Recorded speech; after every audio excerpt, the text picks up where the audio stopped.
अस्सलाम वालेकुम एवरीवन। आज मैं आपको पढ़ाऊंगा हिंदी। और हिंदी में जो टॉपिक है हमारा वर्डमाला के बारे में आज हम लोग पढ़ेंगे। मैंने पहले भी आप लोगों को पढ़ाया था। जिन लोगों ने पढ़ लिया है उनके लिए रिवीजन का वक्त है, ये रिवीजन कर ले। और जिन्होंने नहीं पढ़ा है वो इंशाल्लाह एक बार में समझ में आ जाएगा। और स्टार्ट करते हैं अब हम लोग हिंदी। और हिंदी में पहला चैप्टर है वर्डमाला। वर्डमाला, इसको इंग्लिश में बोलते हैं अल्फ़ाबेट। अल्फ़ाबेट और उसके भेद, इसमें क्या अंतर होता है उसके बारे में हम लोग पढ़ेंगे। सबसे पहले तो जानेंगे कि वर्डमाला होता क्या है। वर्डमाला एक हम व्यवस्थित समूह को वर्डमाला बोलते हैं हम लोग। वर्डों के व्यवस्थित समूह को, वर्डों के व्यवस्थित समूह को वर्डमाला कहते हैं। ठीक है, अब आपको पता होना चाहिए कि वर्डमाला के वर्ड के दो भेद होते हैं। इसको फर्दर डिवाइड किया गया है। वर्ड के दो भेद होते हैं। पहला होता है स्वर, इसको बोलते हैं वॉवेल। दूसरा होता है व्यंजन, इसको इंग्लिश में बोलते हैं कॉन्सोनेंट। ठीक है, अब हम लोग पढ़ेंगे सबसे पहले स्वर के बारे में। स्वर किसे कहते हैं? वे वर्ड जिनके उच्चारण में किसी अन्य वर्ड की जरूरत नहीं पड़ती है उसे हम स्वर कहते हैं। इसकी डिफिनीशन एक बार आप लोग लिख लें। वे वर्ड जिनके उच्चारण में अन्य किसी वर्ड की आवश्यकता नहीं होती है उसे स्वर कहते हैं। अब यहां जानने की जरूरत है कि स्वर में कौन कौन से वर्ड आते हैं। जैसे छोटा आ, बड़ा आ, छोटी ई, बड़ी ई, छोटा ऊ, बड़ा ऊ, ए, ओ, औ, और लास्ट में आता है री। ठीक है बच्चों, तो ये होता है स्वर। स्वर की कुल संख्या जो होती है वो 11 होती है। 1 2 3 4 5 6 7 8 9 10 11। अब फर्दर स्वर के भी भेद होते हैं। स्वर के दो भेद होते हैं। स्वर के दो भेद होते हैं।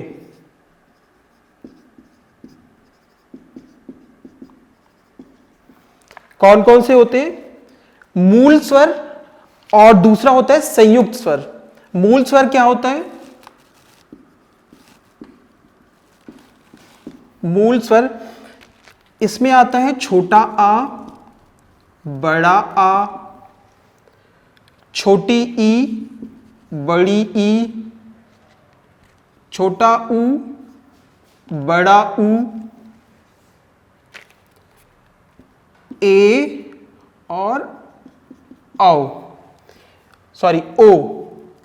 ये होते हैं मूल स्वर। मूल स्वरों की कभी कभी एग्जाम में पूछ लेता है आप लोगों के मूल स्वर कितने तरह के होते हैं, 1 2 3 4 5 6 7 8। ठीक है। संयुक्त स्वर दूसरा आता है,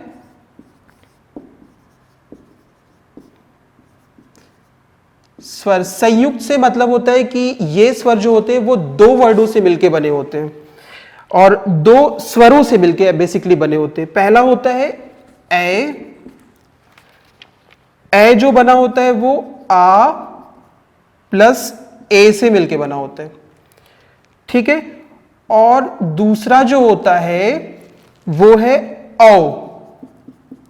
ये किससे मिलके बना होता है, आ प्लस ओ, औ इन दोनों से मिलके बना होता है। अक्सर एग्जाम में पूछता है कि संयुक्त स्वर ए जो है वो किन स्वरों से मिलके बना होता है, तो आप लोगों को पता होना चाहिए आ और ए मिलके। उसके बाद औ जो होता है वो आ प्लस औ से मिलके बना होता है, औ। दूसरा आता है मूल स्वरों के भेद। मूल स्वरों के भेद। मूल स्वरों के फर्दर 3 भेद होते हैं। इसके 3 भेद होते हैं। पहला होता है हास्व स्वर, दूसरा होता है दीर्घ स्वर और तीसरा होता है प्लुत स्वर। देखिए बच्चों, हास्व स्वर वो होता है जिनके उच्चारण में जब हम बोलते हैं तो कम समय लगता है, जल्दी से ये खत्म हो जाते हैं। और दीर्घ स्वर जो होता है उनमें टाइम इसका दुगना लगता है। प्लुत स्वर में क्या होता है कि दीर्घ स्वर से भी ज्यादा टाइम लगता है, जैसे कि ओम, सुनो वगैरह वगैरह। इस टाइप के जो वर्ड होंगे ना वो प्लुत में आते हैं। जनरली ये वाले जो सवाल होते हैं ये एग्जाम में नहीं पूछे जाते हैं। हास्व स्वर पूछता है ज्यादातर और दीर्घ स्वर पूछता है। ये आते हैं सवाल कि हास्व स्वर इनमें से कौन सा है या कौन सा नहीं है। ये कई बार एग्जाम में आप लोगों के पूछा गया है। ओके, थोड़ा सा मैं इरेज कर देता हूं इसको आगे से।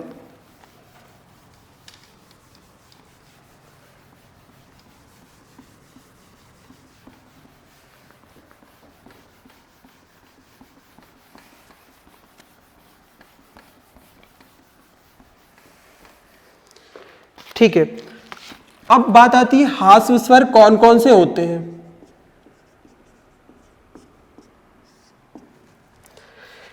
हास्व स्वर की एक बार आप लोग डिफिनीशन लिख ले। क्या होता है, जिन स्वरों के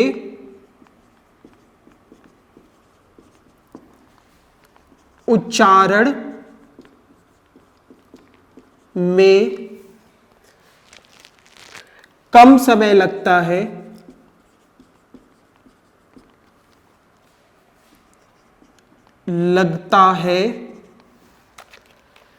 उसे हास्व स्वर कहते हैं।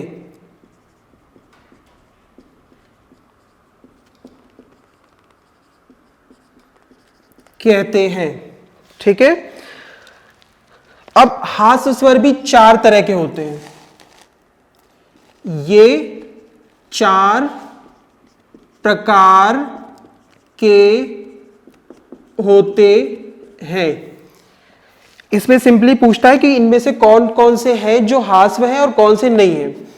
तो एक बार हमें देखने की जरूरत है। पहला आता है छोटा आ, दूसरा है बड़ा आ, फिर तीसरा है ऊ और चौथा है री। ठीक है। अब दूसरा आता है दीर्घ स्वर।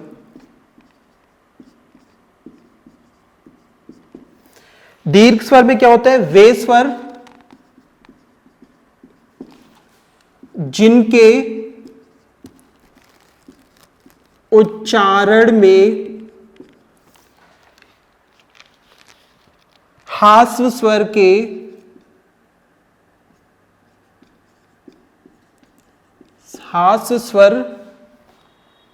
से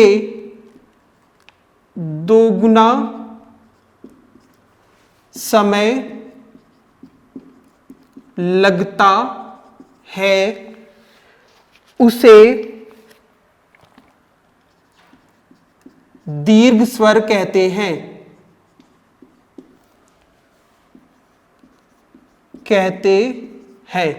ठीक है बच्चों, दीर्घ स्वर में क्या क्या आता है, जैसे कि बड़ा आ।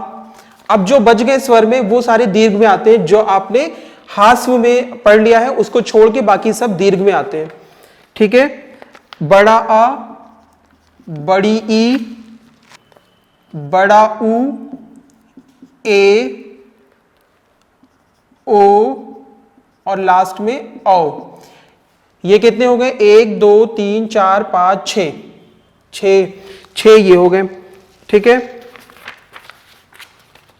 इसके बाद प्लुत की भी हम डिफिनीशन लिख लेते हैं, इससे सवाल जनरली बनते नहीं है।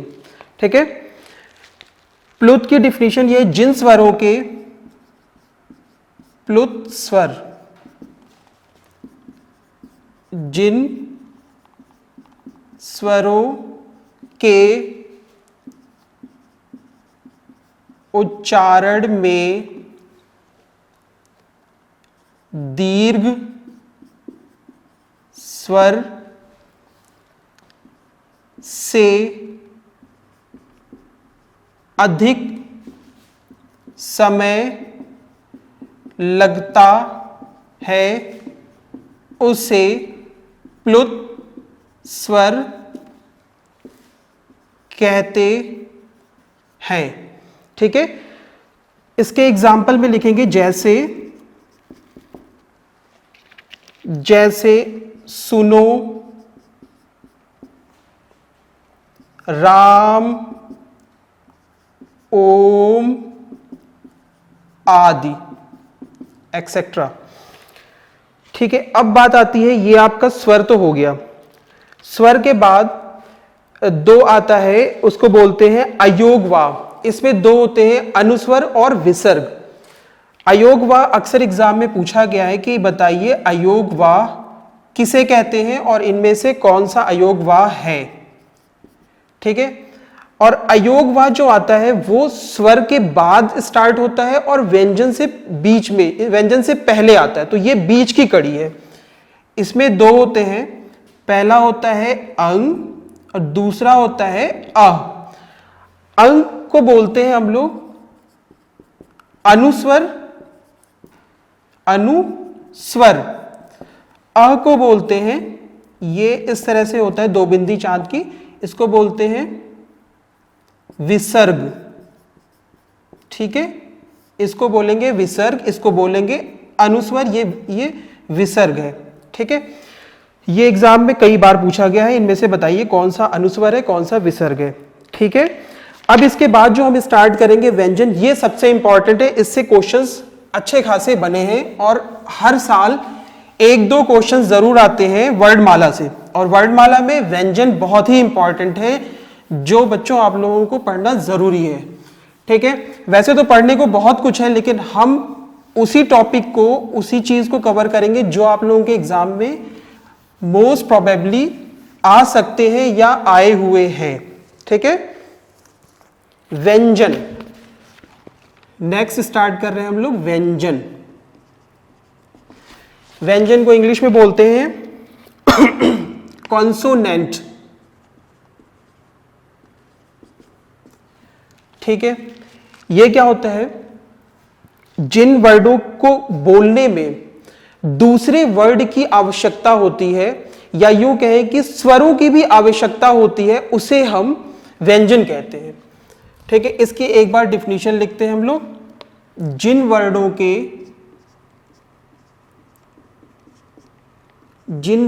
के उच्चारण में स्वर की सहायता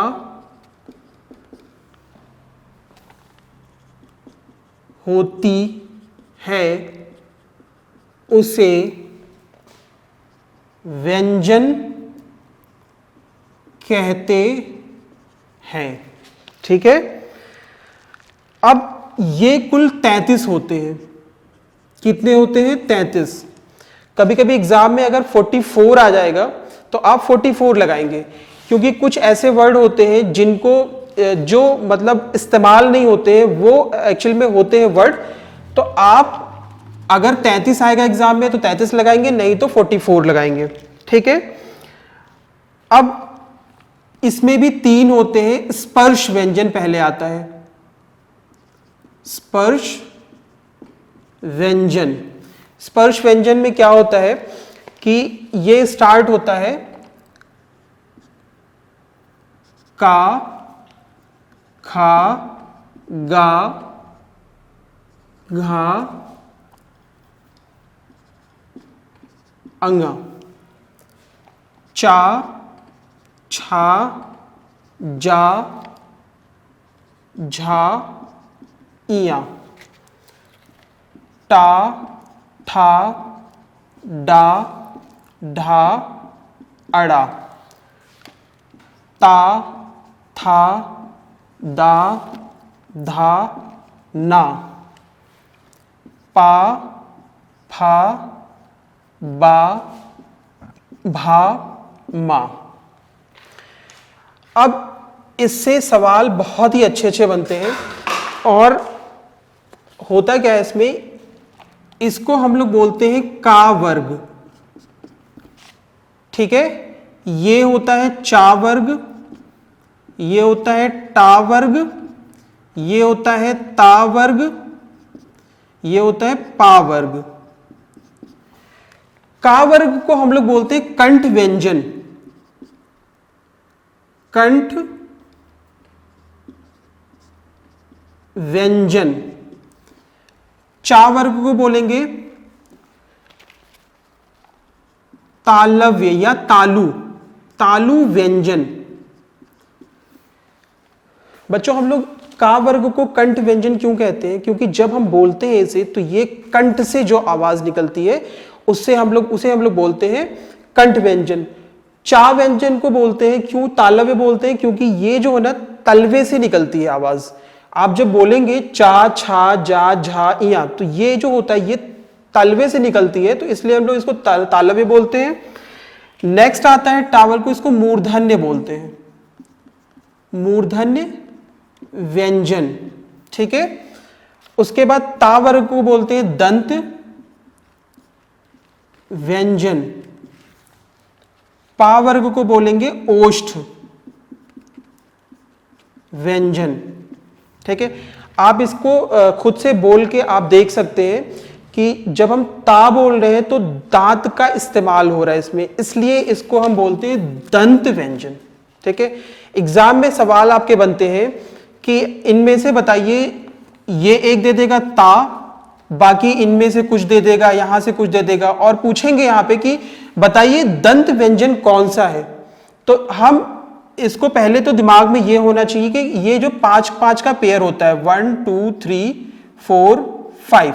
ठीक है, जब भी लिखेंगे इसको हम तो इन्हीं 5 पेयर में ही लिखेंगे। ये जो व्यवस्थित समूह है ना, इसलिए हम इसको बोलते हैं वर्णमाला। क्योंकि ऐसा नहीं कि का के बाद चा आ जाएगा, का के बाद हमेशा खा आता है, खा के बाद गा, और ये 5 तक लिखते हैं। ये सब 5-5 के पेयर में बने हुए हैं। ठीक है, तो ये सीक्वेंस अगर हमें पता है तो हम इजीली पॉइंट आउट कर सकते हैं कि कंठ कौन सा होता है, तालव्य कौन सा होता है, और ओष्ठ वगैरह दंत क्या हो सकता है। ठीक है, इसके बाद आता है दूसरा अंतःस्थ व्यंजन। ये बहुत इंपॉर्टेंट है, ये कई बार एग्जाम में पूछा गया है कि अंतःस्थ इनमें से कौन सा है। ठीक है, इसके 4 भेद होते हैं। और अंतः का मतलब होता है भीतरी, स्थ का मतलब होता है अंतः का अर्थ होता है भीतरी। उच्चारण के समय जो व्यंजन मुंह के भीतर ही रहे उन्हें क्या बोलते हैं? अंतःस्थ व्यंजन बोलते हैं। जो व्यंजन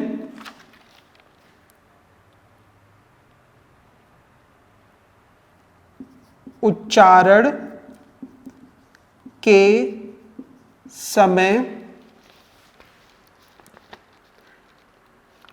मुंह के भीतर ही रहें, मतलब इसको बोलने में वो मुंह के अंदर ही वो वर्ड रह जाते हैं, उसे हम अंतःस्थय कहते हैं, उसे अंतःस्थय व्यंजन कहते हैं। ठीक है, डिफिनीशन तो अपनी जगह पे है, इसमें पूछता है कि कौन कौन से व्यंजन अंतःस्थय में आते हैं, तो ये 4 प्रकार के होते हैं। ठीक है, पहला होता है या, दूसरा है रा, तीसरा है ला, चौथा है वा। याद रखेंगे बच्चों, 4 होते हैं, या, रा, ला और वा। ठीक है, इसके बाद आता है थर्ड वन वाला ऊष्म व्यंजन।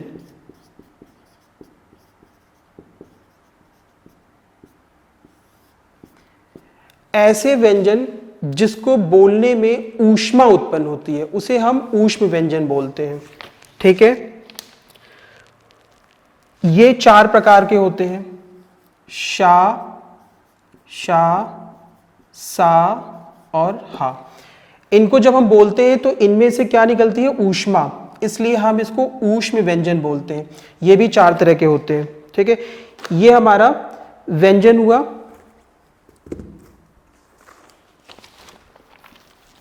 इसके बाद हम लोग पढ़ेंगे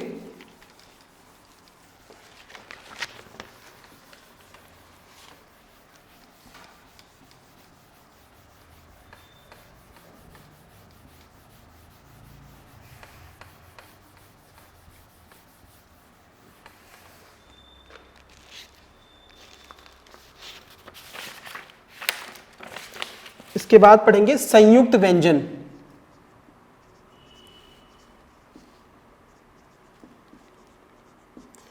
संयुक्त से मतलब ये है कि ये 2 वर्डों से ये भी मिलके बने होते हैं, और ये बहुत ही इंपॉर्टेंट है।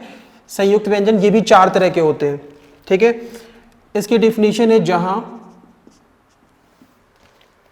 2 या 2 से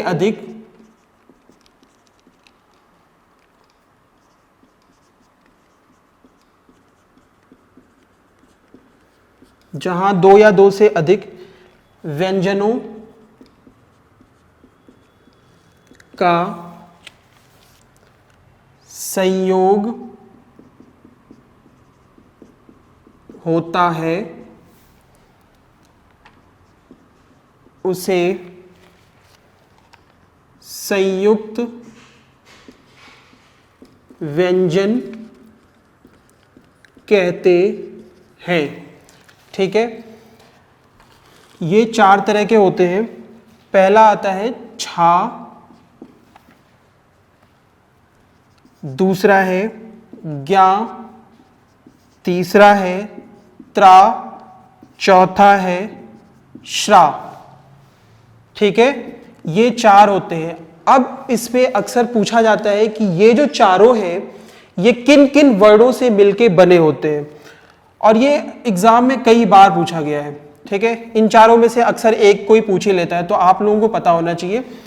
पहला है आधा का और शा, बड़ा शा से मिलके बना है छा।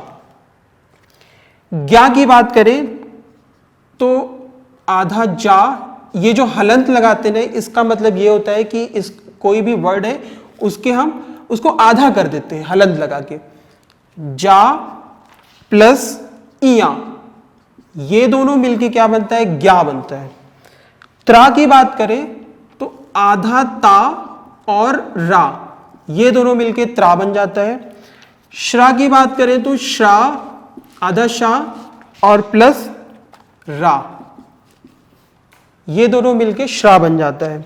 ठीक है, ये आपका हो गया संयुक्त व्यंजन।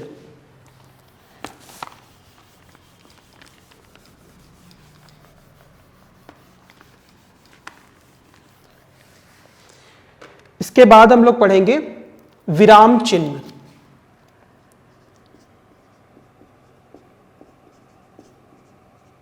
विराम चिन्ह। एक गुरु है कामता प्रसाद गुरुजी, इनके अकॉर्डिंग विराम चिन्हों की संख्या 5, इनके अकॉर्डिंग विराम चिन्हों की संख्या 20 होती है, लेकिन हम 20 नहीं पढ़ेंगे, हम पढ़ेंगे सिर्फ 6 या 7 या 5 पढ़ेंगे, जो इंपॉर्टेंट है, जो एग्जाम में आते हैं।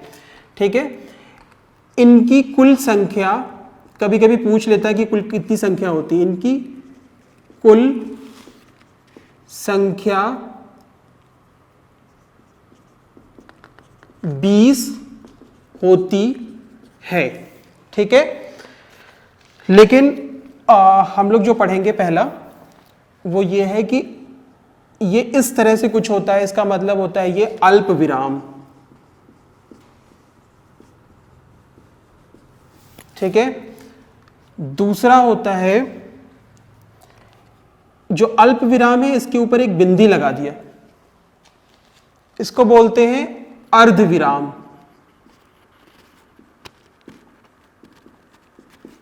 ठीक है, तीसरा है इस तरह की हम एक पाई डंडी लगा दिया, तो इसको बोलते हैं पूर्ण विराम। ठीक है, ये तो बहुत इजी है, आप लोगों को पता होगा, इसको बोलते हैं प्रश्न विराम।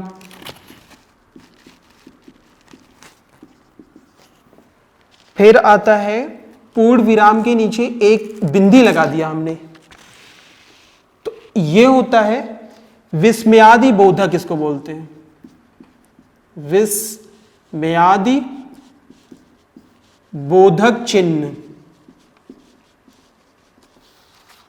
और फिर लास्ट एक और पढ़ लेंगे, अगर ये आ गया ब्रैकेट में, कोष्ठक इसको बोलते हैं, ये कुछ इस तरह के होते हैं, इस्तेमाल किए जाते हैं, इसको हम लोग बोलते हैं कोष्ठक। ठीक है बच्चों, तो आप लोगों के एग्जाम में अगर आया तो इनके इर्द गिर्द ही सवाल विराम चिन्ह से बन जाएंगे। ठीक है, ओके।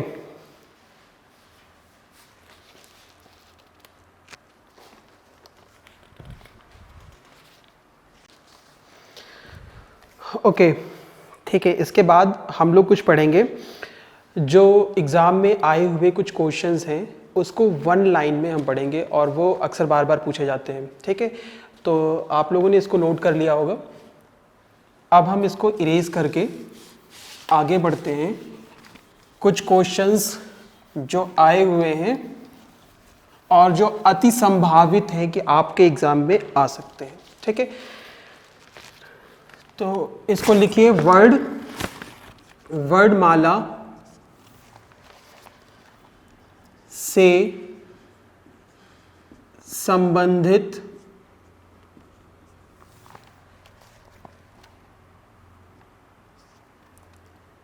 महत्वपूर्ण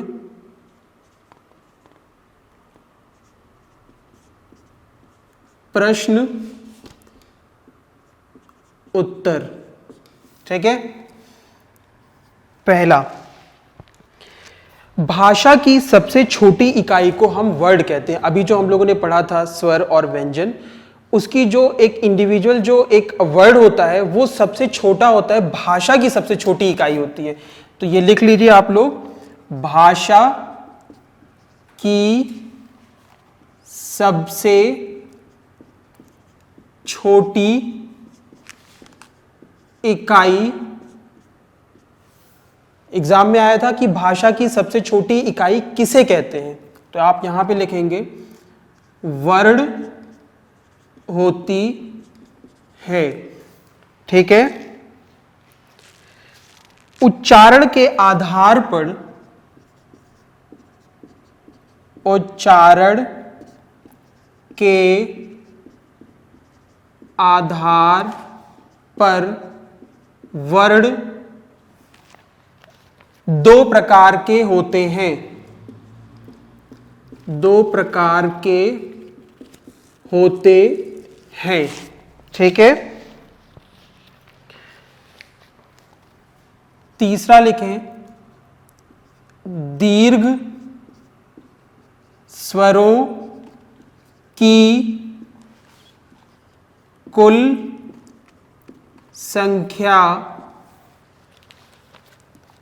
7 होती है। फिर नेक्स्ट लिखेंगे हिंदी वर्ड माला में कुल वर्णों की संख्या 52 या 52 होती है। ठीक है, इसमें स्वर जो होते हैं वो 11 होते हैं और व्यंजन जो होते हैं वो 33 होते हैं। हिंदी में स्वरों की कुल संख्या 11 होती है। ठीक है, इसके बाद आता है एक सवाल, ये पूछा था कि अकारांत, जो हमने आपको पहले भी बताया था कि जिन शब्दों के अंत में आ आता है उसे अकारांत कहते हैं। ठीक है, सवाल इस तरह से बना था ये वाला कि इनमें से कौन सा है जो अकारांत बनता है या जिससे अकारांत बनता है। तो आ दिया हुआ था, का, खा, गा या कुछ भी दे सकता है। तो जिसके अंत में अगर आ गया उच्चारण में बोलने पे तो वो अकारांत कहलाता है। राइट, ये हमारा चैप्टर पहला खत्म हो गया। ठीक है, इसके बाद हम लोग स्टार्ट करेंगे शब्द और उसके भेद। आप लोग नोट कर लीजिए तब तक। ओके,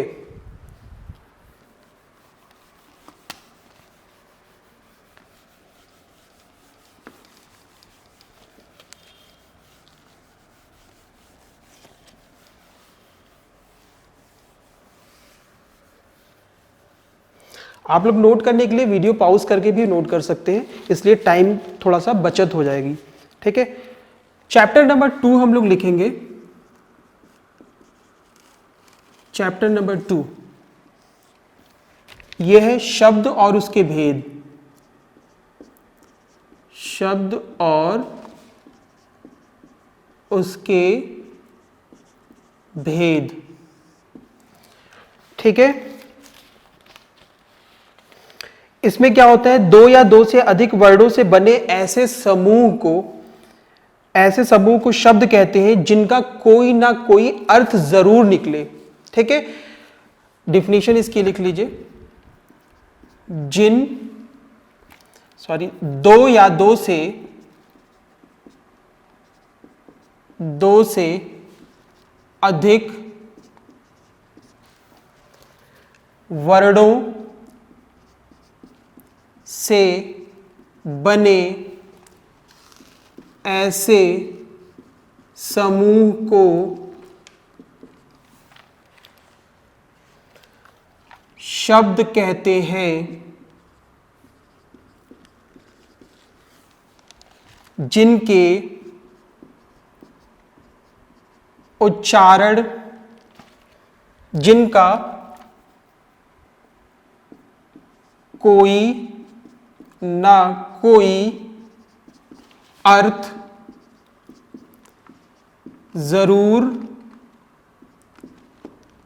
निकले। ठीक है, उसे शब्द कहते हैं।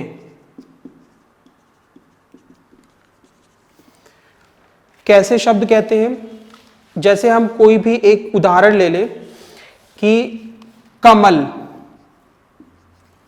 ये 3 वर्णों से मिलकर बना है और इन तीनों वर्णों में एक व्यवस्थित समूह है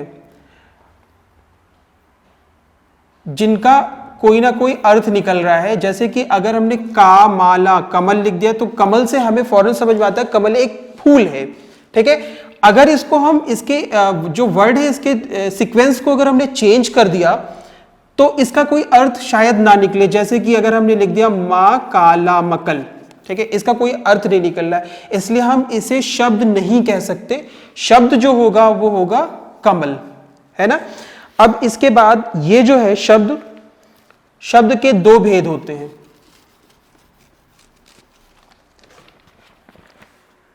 शब्द के भेद, शब्द के भेद, ठीक है। शब्द के भेद जो होगा वो अर्थ, प्रयोग, उत्पत्ति और इसके आधार पे इसके कई सारे भेद होते हैं। तो लिखेंगे हम अर्थ, प्रयोग, उत्पत्ति के आधार पर शब्द के निम्न भेद होते हैं, ठीक है। पहला जो पढ़ेंगे हम लोग वो है अर्थ की दृष्टि से शब्द के भेद। अर्थ की दृष्टि से शब्द के भेद, इसके दो भेद होते हैं। पहला होता है सार्थक, दूसरा होता है निरर्थक। आप लोगों को इस शब्द से ही पता चल रहा होगा। सार्थक का मतलब होता है कि जिसका कोई अर्थ हो, अर्थ के साथ, सा का मतलब हुआ साथ, अर्थ के साथ कोई ऐसे शब्द जिसका कोई अर्थ निकले उसको सार्थक बोलते हैं। निरर्थक में क्या होता है, नी मतलब होता है ना, मना कर रहा है, जिसका अर्थ नहीं निकलता है उसे हम निरर्थक बोलते हैं, ठीक है। वही एग्जाम्पल फिर ले लें आप इसको, जैसे कि कमल और मकल। मकल से कोई अर्थ नहीं निकला, कमल से अर्थ निकल गया, ये एक कमल एक फूल है, ठीक है। अर्थ की दृष्टि से एग्जाम में ये तो नहीं पूछेगा कि इसमें बताइए सार्थक कौन है, निरर्थक कौन है, ये जरूर पूछेगा अर्थ की दृष्टि से शब्द के कितने भेद होते हैं। तो सार्थक और निरर्थक आपको पता होना चाहिए, ठीक है। दूसरा हम लोग पढ़ेंगे प्रयोग की दृष्टि से शब्द के भेद, ठीक है। इसमें भी दो होते हैं। पहला होता है विकारी, दूसरा होता है अविकारी, ठीक है। विकारी से हम क्या समझते हैं, ऐसे शब्द जो लिंग, वचन या कारक के आधार पर बदल जाते हैं उसे हम विकारी शब्द बोलते हैं। अविकारी क्या होता है, ऐसे शब्द जो लिंग, वचन, कारक के आधार पर नहीं बदलते हैं उसे हम अविकारी कहते हैं। इसकी डिफिनीशन और एग्जाम्पल इंपॉर्टेंट है, आप लोग इसे नोट कर लें।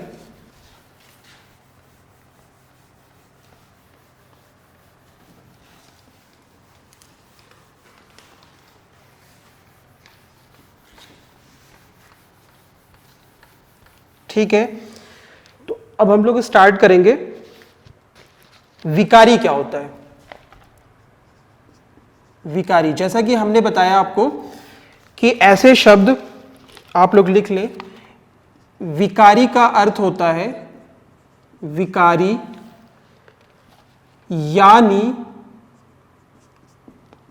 परिवर्तन, जो बदल जाए, कारक और उसके आधार पे, वचन के आधार पे जो परिवर्तन हो जाए या बदल जाए उसे विकारी कहते हैं। परिवर्तन, ठीक है। वे शब्द जो लिंग, वचन, कारक के आधार पर परिवर्तित हो जाए उसे विकारी शब्द कहते हैं। ठीक है,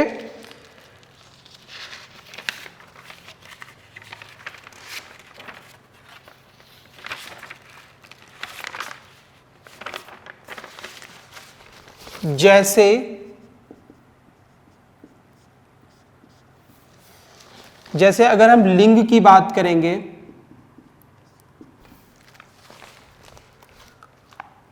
तो लड़का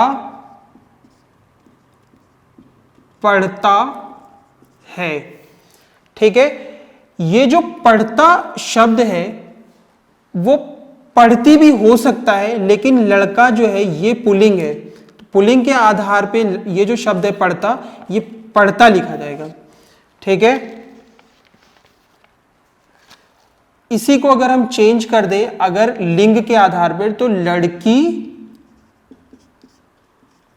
पढ़ती है, तो ये जो पढ़ता और पढ़ती है यही शब्द क्या कहलाता है? विकारी।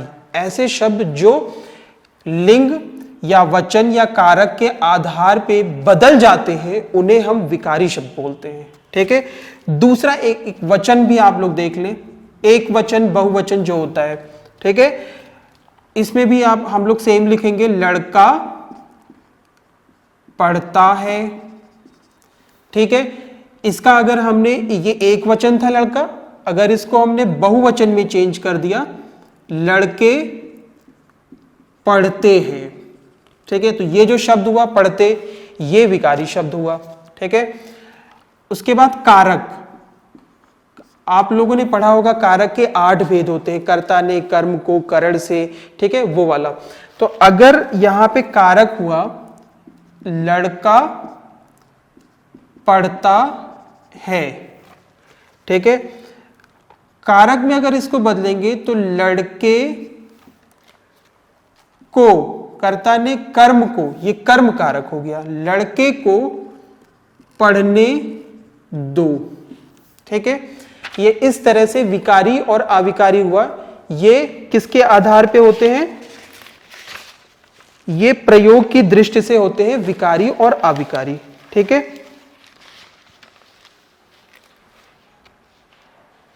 इसके बाद लास्ट में हम लोग पढ़ेंगे तीसरा, उत्पत्ति के आधार पे। उत्पत्ति के आधार पर शब्द के भेद।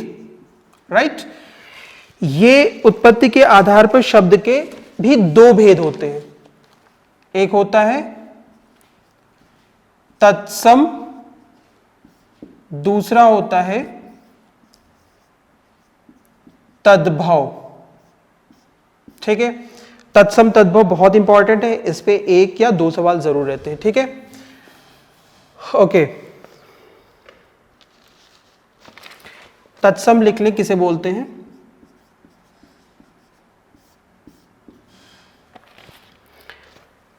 संस्कृत के वे शब्द जो हिंदी में अपने वास्तविक रूप में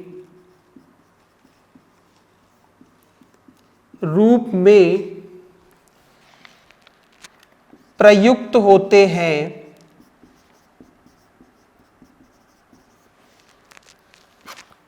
उसे तत्सम कहते हैं। सिंपल है कि ऐसे शब्द जो प्राचीन काल में इस्तेमाल किए जाते थे ऋषि और मुनियों द्वारा, उसे हम तत्सम कहते हैं। ठीक है, तद्भव क्या होता है? ऐसे शब्द जो तत्सम से उत्पन्न होके आज के परिवेश में उसको हम बदल के बोलते हैं, वो तद्भव कहलाते हैं। ठीक है, ऐसे शब्द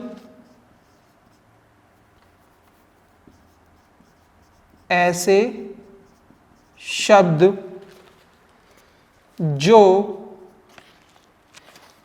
संस्कृत और प्राकृत से मिलकर बने होते हैं,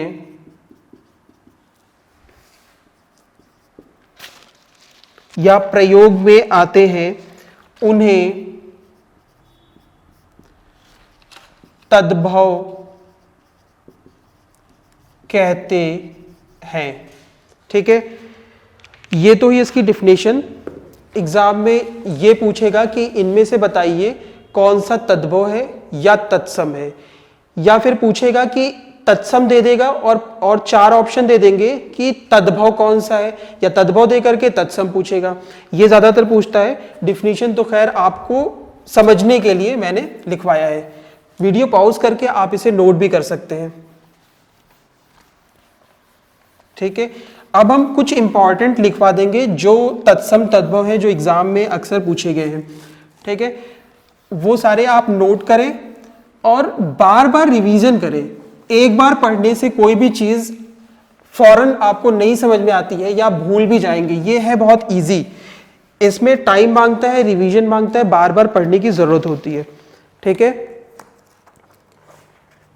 थोड़ा सा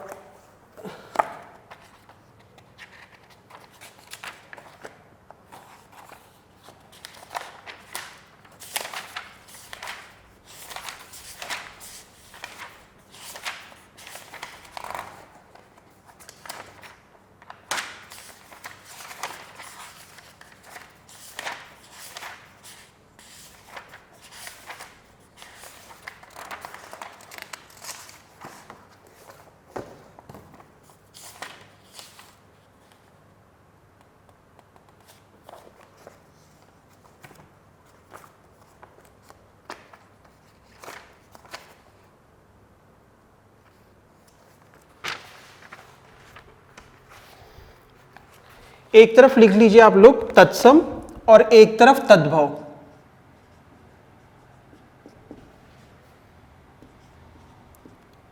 तद्भव, ठीक है। तत्सम में लिखेंगे जैसे कि घोटक। घोटक का मतलब होता है घोड़ा। ठीक है,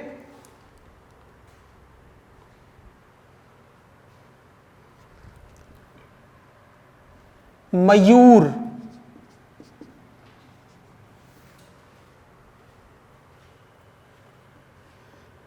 मयूर को बोलते हैं मोर।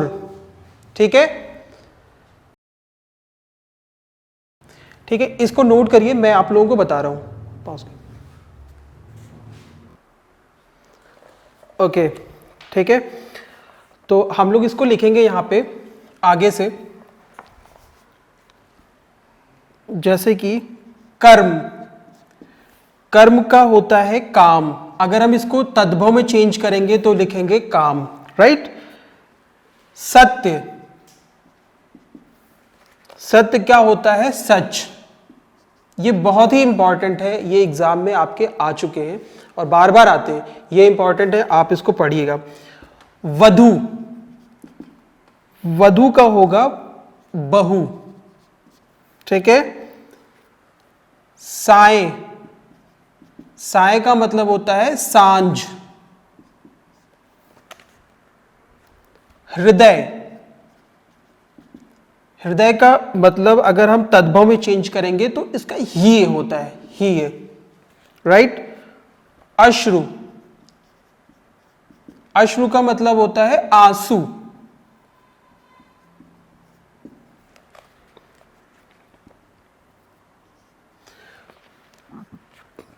चंद्र, चंद्र का तद्भव चांद।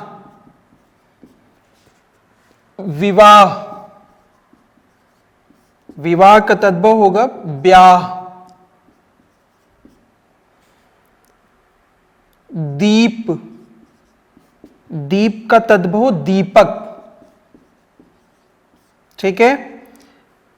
मित्र, मित्र का होगा मीत, इसका तद्भव मीत होगा, मित्र का तद्भव मीत।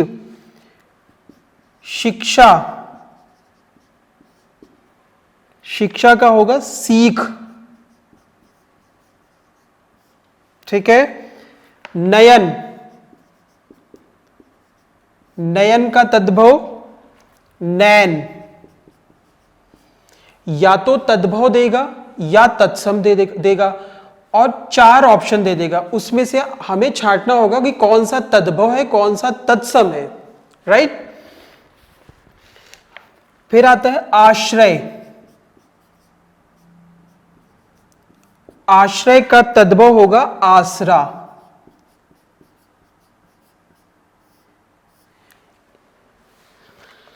ये तो था हमारा तत्सम और तद्भव। एक और लिख ले, कुंभकार, कुंभकार, इसको हम लोग बोलते हैं तद्भव में कुम्हार। ठीक है, कुम्हार। और एक और लिख ले, अवसर, अवसर जो होता है वो होगा, इसको लिखेंगे अवसर। ठीक है। तो ये था बच्चों हमारा तत्सम और तद्भव, और भी आपके बुक में होंगे, वो आप पढ़ लीजिएगा, ये इंपॉर्टेंट है और एग्जाम में आए हुए सवाल है। ठीक है। तो इसके बाद ये हमारा लेक्चर यहाँ पे ख़त्म होता है। आप लोग रिवीजन बार बार करेंगे और अच्छा होगा आप लोगों का आगे। ठीक है, ओके।